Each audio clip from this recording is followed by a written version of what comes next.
From the Alvin and Rosalie Sarachek studio, PBS Kansas presents Kansas Week.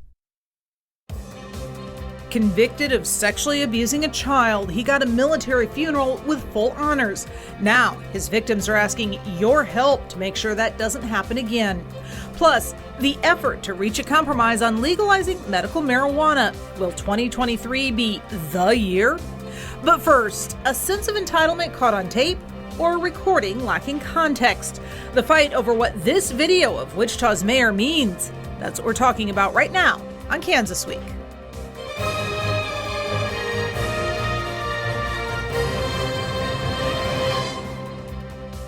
I'm Pilar Pedraza, and this is Kansas Week. That video from last month surfacing after several media outlets filed open records requests for it. Take a listen to what they had to say. Hey, Bob. Yeah. Hey, I'm getting screamed at by one of your cops. Who's the chief now? I got a guy who doesn't know who I am, and he's just screaming at me to turn around, incredibly rude.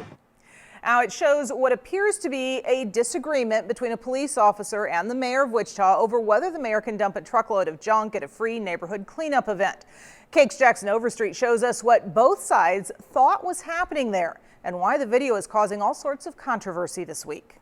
This 11-minute body camera video shows an interaction between Wichita Mayor Brandon Whipple and a Wichita police officer at the end of September. I called here after this guy told me I'm no longer welcome at the neighborhood cleanup. While the heated exchange was caught on camera, the mayor claims it is not the full picture of what happened. I wound up getting just stopped by the officer, who was probably about 20 feet from me, and just berated by like what I guess what he interpreted as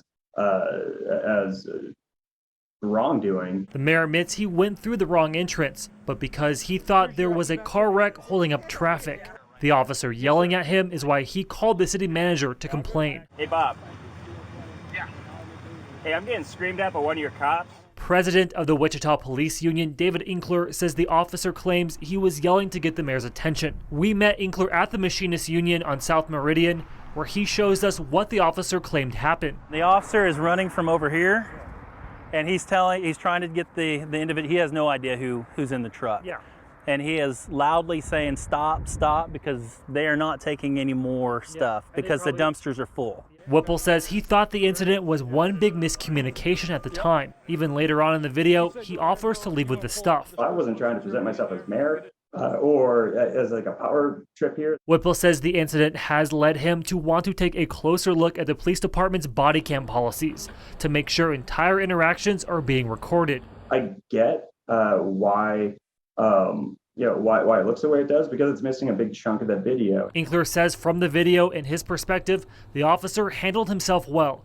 And he says he wishes the mayor just didn't go after him so quickly. I would have hoped that the mayor would have called that officer. It could have been a day later, it could have been a couple days later, and just sat down and said, hey, this is what happened. I would like to see your perspective. Now, here to discuss this and other topics this week, we have by Zoom KNBC political reporter Mike Mahoney, who's on the campaign trail there. And here on set with me, we have David Seaton from the Cowley Courier Traveler, say that 5 times fast, State Representative Christy Williams, a Republican from Augusta, and Dr. Russell Arbin Fox, political analyst from Friends University. Thank you all so much for joining us. And I'm going to open this first question up to the table here. Just what do you guys see in that video as we're watching those stories? Because I'm hearing all sorts of different reactions from different folks. Any ideas? Anybody want to jump in there first? The way it gets framed as, okay, is this a sense of entitlement caught on tape, or is this a recording that lacks context? The fact of the matter is that if you're not the police officer and you're not the mayor, then you're absolutely without context, because you weren't there at the time. You can't understand what might have else been going on in terms of the actions of either of the participants. I look at this and I recognize that anybody who looks at it is going to be bringing their own preferences, their own biases into it. If you don't like cops or you don't like the mayor, that's going to frame the way you approach something like this. I appreciated the fact that Mayor Whipple on social media later said, he essentially admitted that I recognize that perception is reality, and the perception of this video is I was out of line. And so I'm just going to have to own that. I'm not sure what else we can do with a story like this except, look at it and try to tease apart little elements of it that we either dislike or agree with. What about you, David? Well, I agree that the optics don't look too good for the mayor. I mean, he says at one point the officer doesn't know who I am, and then he's got that big fat cigar that sort of makes it look like he's sort of a person of power. So I can see why he's trying to explain that there's more to it. It's interesting, though, there are some issues probably with the police cameras and how much they do cover and when they get turned on and when they don't. I know in the Arc City Police Department just bought these fancy new expensive cameras that I think get triggered more easily when a confrontation or an incident actually begins without the police officer having to turn it on. So that might help provide more extensive coverage and context to things like this. And I know that there are some areas where as soon as you're out of the unit, you have to turn it on. In others, it's if you're interacting with some folks, it varies by police department, as you kind of pointed out, David. Maybe something lawmakers might look at or not. Well, in this case, it's not so complicated. It's, the video tells the story, and we've heard examples of what happened before, what preceded the exchange between the officer and Mayor Whipple. But bottom line is, it's clear that Mayor Whipple shouldn't be dumping his mattresses at a neighborhood cleanup where he didn't live. And so I'm kind of disappointed that he would take on the debate over the body cam when maybe he should have a discussion about the neighborhood cleanup, and let's make sure that that we're doing the right thing by the citizens of Wichita first and foremost. Well, since Mayor Whipple is not here to defend himself, I will mention that in his social media posts, he has said he was dumping stuff for tenants in rental homes that were in that area. I'm not a judge of that. Wasn't it like, didn't he claim that it was a home that was owned by his mom or something like that? Something like that. I don't know all the details because I did not actually cover this story, but yeah. And he did go into the wrong entrance apparently, which you can see why the officer might approach him about that. And the question about when he has to turn on the body cam, I mean, this isn't even a police officer on a former patrol. I mean, he's helping out at a community event. So I mean, I don't know what rules, if any, should be expected to apply there. Yeah, very interesting case. Well, looking at more legislative issues, a renewed push in Topeka this week to get medical marijuana legalized. It comes after years of debate. Lawmakers meeting for a special committee hearing to talk about how to get a bill passed this next session. Rebecca Chung of the KSN Capitol Bureau shows us why there is growing optimism on a compromise. Well, some of the people who spoke here voiced their concerns with the bill. They're asking lawmakers to consider making some changes before it's brought to the floor. In the first round of meetings on a medical marijuana bill, Kansas lawmakers are hearing concerns over how it's used. We have hot sauce now that has cannabis in it. I never dreamed in a million years when we have edibles we would have hot sauce. And how it's regulated. The Kansas Bureau of Investigation was one of the agencies asking lawmakers to consider some changes, like banning marijuana in its vegetative form. They say it's one of the things they notice with illegal extraction labs, which can be highly explosive. Do we see extraction being done on edibles, patches, tinctures? And we don't. We see it in vegetative form predominantly, and that's it. But industry advocates are pushing back. They say the ban could also prevent people from growing marijuana at home. You've seen it come up. You've watched it grow from the back of your dispensary. You know that you're getting a pure product. Kansas is one of just a few states lagging behind on marijuana reform, but that could change soon. Lawmakers are meeting ahead of next year's session to work on a bill and get feedback. Legislators need to feel comfortable that we've got, good legislation that works, that meets all the needs, and there's no loopholes. We hear all the agencies and departments' concerns, but also keeping in mind that we don't get too restrictive with the policies. And lawmakers are going to be holding a second meeting next week. They're going to be hearing from supporters and opponents of the bill. For now, reporting at the Capitol, I'm Rebecca Chung. And Mike, I'm going to start with you on this one. You and I have covered this issue off and on over the last several years. Is 2023 legislative session the year for medical marijuana? It might be. It might be, especially because of the dynamics that are surrounding the state of Kansas. Over here on the eastern part of Kansas, Missouri is very likely to pass a constitutional amendment here in a couple of weeks that would legalize recreational marijuana. Now, Missouri has had medical marijuana for some time, and that, after a very, very slow startup period, seems to be working relatively well. Other states, obviously Colorado to the west of Kansas, has had legal marijuana for some time. It's been a source of concern for law enforcement.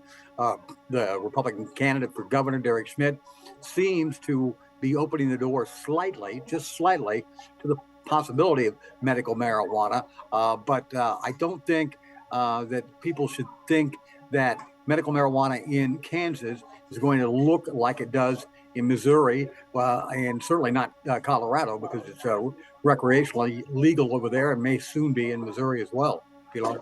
Yeah, thank you, Mike. Talking about how this might look here in Kansas, probably nothing like Colorado, nothing like Missouri.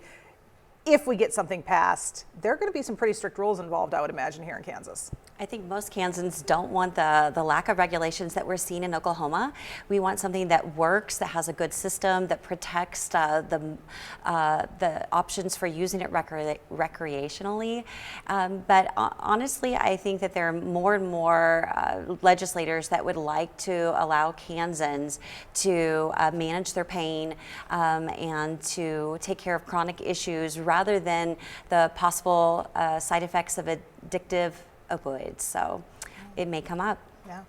And David, I don't know about you, but I routinely get several emails every week asking about where are we at, is it going to happen, urging that it should happen as if I can make any changes. What about you? Do you hear from the public on this?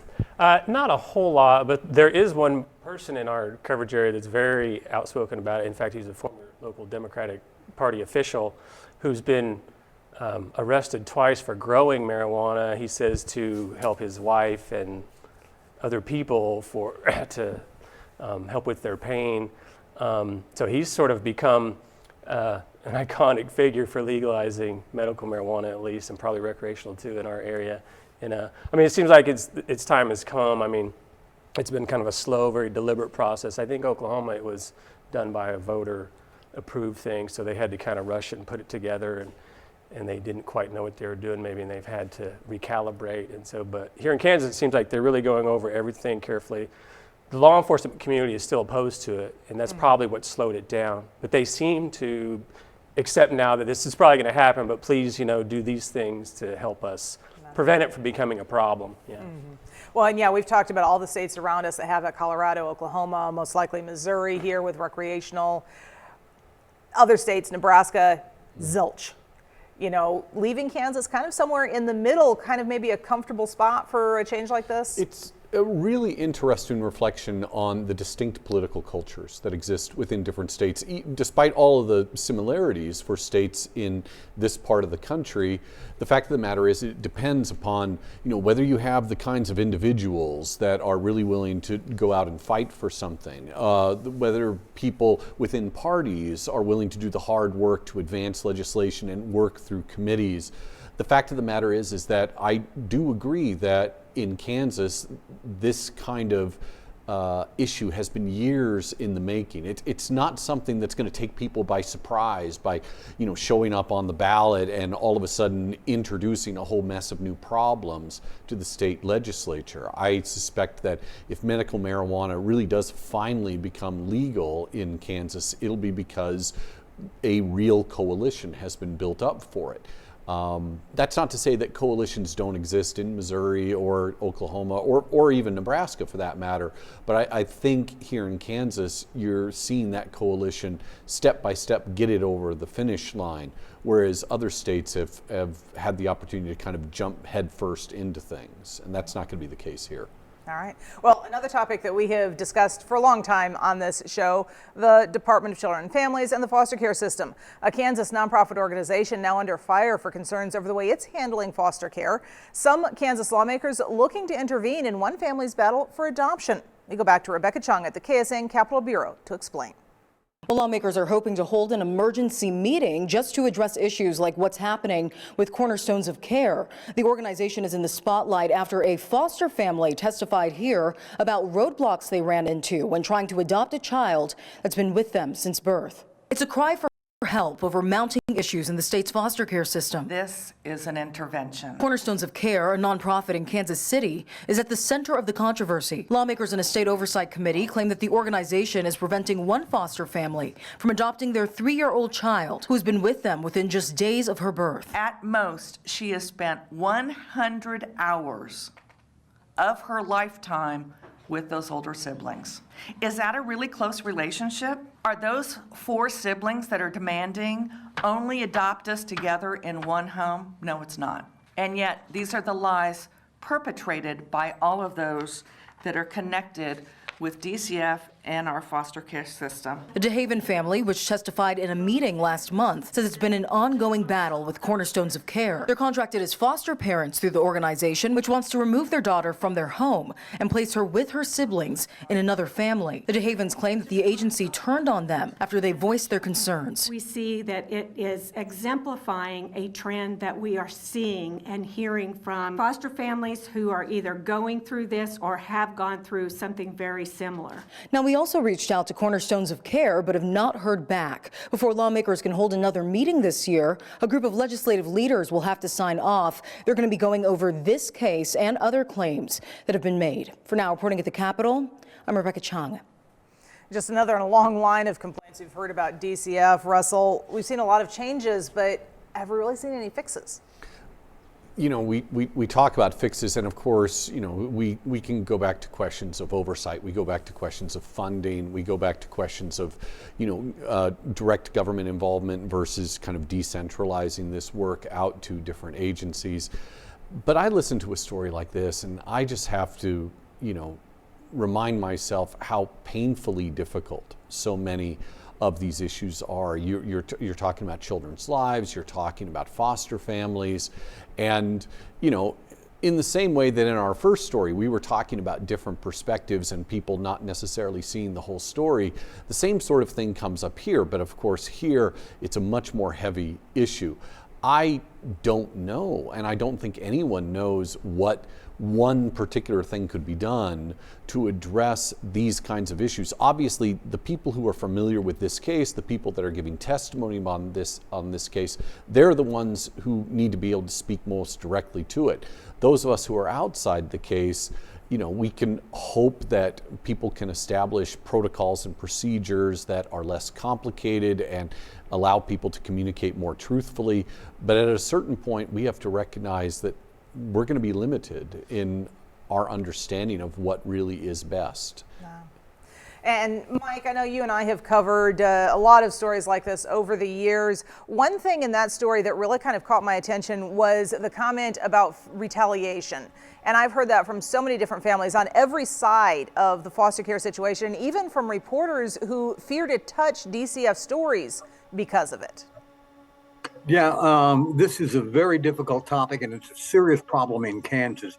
At any time, according to the DFC itself, somewhere between 60 and 75 kids are unaccounted for out of a pool of about 6,200. That's about 1%. I understand that, but it's 60 to 75 kids that they can't keep track of. There were headlines up here in the Kansas City area not too long ago about the discovery of the body of a 15-year-old teenager by the name of Ace Scott, who left his foster home, and then he was found dead in a vacant lot in KCK. This has been a problem for the foster care program in the state of Kansas.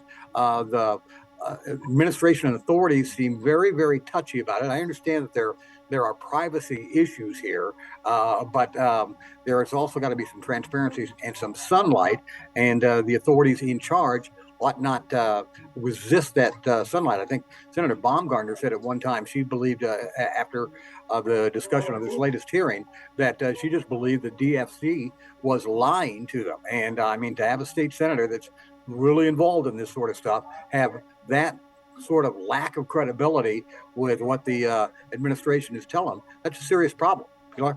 All right. Well, what would you do if you had to watch the man who raped you as a child get buried with full military honors? One Kansas woman's answer to that question has been to try to change the rules so no one else has to go through what she did. After 2 years fighting all alone, she's asking for your help. I was 12 and hurt in one way. He touched me places I cannot say. He ruined my childhood. He made me feel dirty, kind of like a slut. And he preyed on us. We first introduced you to Crystal Vansel and Natasha Harper last year, sharing a pain that shaped their lives.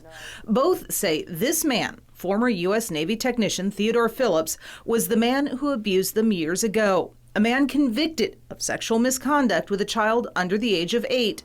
The same man they had to watch buried with full military honors on television. He wasn't honorable. Why is it okay for a child sex offender, convicted sex offender, to be buried with honors in the VA cemetery? And can he be moved? Those are the questions Crystal has been asking everyone she can think of since the last time we spoke to her. I have contacted Senator Moran's office, Senator Marshall's office, Congressman Estes' office, Senator Mike Faggs, and I even called the Pentagon to talk to the Navy. But still, nothing's changed. It's frustrating. I mean, I feel like I'm just being pushed around, thrown around in circles. So she decided to ask for help. I started a petition on change.org, just trying to bring awareness to convicted child sex offenders being buried with honors in VA cemeteries and get support behind me, because I just feel like I'm alone with just Natasha and Nicole and me doing it.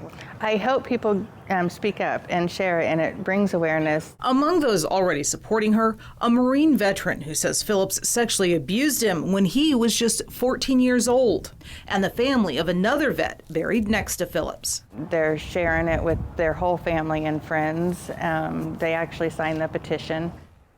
Now, one interesting thing about this is just as we were sitting down for that interview, she was finding out that from Senator Moran's office, they did not believe that this was a federal issue, federal rules that were involved, but rather state rules. But one way or the other, and Christy, I'm going to kind of come to you, this is an example of how important it is to have strong representatives who will dig into these things for you. Well, sure. I mean, it takes if we don't have someone coming forward and letting us know what the problems are, we may not be able to solve those. So I don't know what the policies are regarding burial in a veteran cemetery relating to this, but we certainly maybe need to look at those. I have a question. Do we know what the state, the cemetery I think is run by the state. Do we know what their response is to this yet? Or? Their response when I did the original story 2 years ago was, here's the list of rules we have to follow. And based on those rules, he qualifies for burial here with full honors. And the conviction he had for molestation or that crime, was it related to one of those women? Yes, okay, one of the two women we saw there was the one who, her testimony at the age of 8 is what convicted him. This cemetery is in our backyard, coverage area backyard, and when it happened, I believe we were told that, hey, we're like a release came out or a message came out, hey, we're going to bury this. He was homeless at the time. We're going to bury this homeless guy, homeless veteran, with ceremonially, and I think some American Legion people, veterans came out to help. And so we covered it that way. We had no idea the story behind the story. And so we're going to start to try to dig a little bit and see what we can find out. Well, I'm sure they will appreciate that. Finally today, disrespected, a hostile environment, blatantly racist, unheard. That's how several Native American students describe the way Indigenous-themed school mascots make them feel. Now they want the State Board of Education to back removing all such mascots and imagery from Kansas schools. The Kansas Reflector reports removing Native American mascots from Kansas schools was just one of several recommendations an advisory council for Indigenous education made to the State Board of Education this week. The council report suggested a transition should be completed within 3 to 5 years.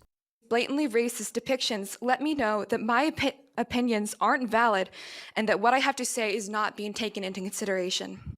The list of school mascots in Kansas the council considers inappropriate includes Braves, Red Raiders, Warriors, Thunderbirds, Indians, and Redskins, a term many Native Americans consider as bad as the N-word. Some Wichita districts have voluntarily begun the process already of dropping these mascots, like Wichita's North High School. 5 of the state board members voiced some level of support for the recommendations during the meeting this week, but the board can only recommend the change. It cannot require it. The recommendation would not apply to tribal schools. And Mike, I know that this is an issue that we've seen pop up all over the country and certainly is seen differently by different ethnic groups, even different tribal members in different tribes. Yeah, the same issue has popped up here in the Kansas City area. The Shawnee Mission North High School had an Indian mascot. They have changed it. 3 grade schools in the same Shawnee Mission School District also had Indian mascots, American Native mascots. They have changed their names. There are still other schools in the greater Kansas City area that still have that sort of mascot. The other interesting thing about this is just last Monday, before the Chiefs played on Monday Night Football, there was a protest at Arrowhead Stadium about the Chiefs' name. Now, there are some people that will tell you that the Chiefs were named after a fellow by the name of Roe Bartle, who was very active in the Boy Scout movement up here and was often referred to by his nickname as Chief. But almost all the emblems and the mascots involving the Chiefs center around Native American imagery. Now, the club has banned people wearing headdresses. They've banned face painting that appropriates Native American culture. And there's also another push for the Chiefs to change their name, like the Washington football team was forced to do. I don't think that's going to happen anytime in the immediate future, but this is something that is continuing to come up. The Chiefs say that their name reflects the nobility of Native Americans, much more so than some of these others. But they are attracting attention for it. They're going to have a Native American Day later on this year at another home game. But people in Kansas, in the school districts and the educators around here in the Kansas City area saw what the Board of Education did as well, and they're paying close attention to it. No question about it, Pilar. Yeah, and certainly something that a lot of people view differently. Some folks are like, yeah, it's time for a change. Other folks are like, this is my tradition. This is honoring tribes. It's no matter where you fall, it's a very emotional issue. The key thing to keep in mind is that the state board can only urge school districts to do so. In the end, these things are going to be argued out between teachers, parents, students on a district by district basis. Yeah. All right. Well, Mike, Russell, David, Christy, thank you all again for joining me this week. I hope you out there have enjoyed our discussion. We'd love to continue it with you on social media. Just look for Pilar Pedraza TV or PBS Kansas on Facebook, Twitter, or Instagram. For now, stay safe and have a great week.